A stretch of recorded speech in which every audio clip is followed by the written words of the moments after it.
Mango festival 2025-এর অনেকগুলো স্টলের মধ্যে একটি অন্যতম স্টলে আমরা পৌঁছে গিয়েছি। এখানে একটি আপু রয়েছে এটি স্টলের দায়িত্বে। আপুটির সাথে একটু কথা বলবো।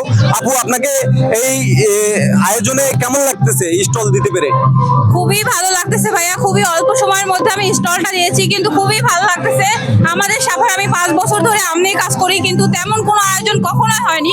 কিন্তু আমাদের সাভার অনেকটাই এগিয়ে অন্যান্য জেলাগুলো থেকে, সাভার অনেক এগিয়ে। আর আমাদের এই নওগাঁ জেলার আম সারা বিশ্বে চলে যাচ্ছে এখন, দেশের গণ্ডি ছেড়ে বিদেশেও রপ্তানি হচ্ছে।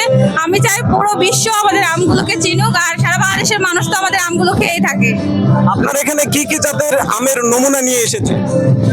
এখানে ভাইয়া আমি নিয়ে আসছি বাড়ি ফোর, আর হচ্ছে কুমড়ো জালি, এটা হচ্ছে ব্যানানা ম্যাঙ্গো, এটা হচ্ছে আমরুপালি, এটা সোনা ফলজি, এটা হচ্ছে বাড়ি ফোরের আরেকটা জাত।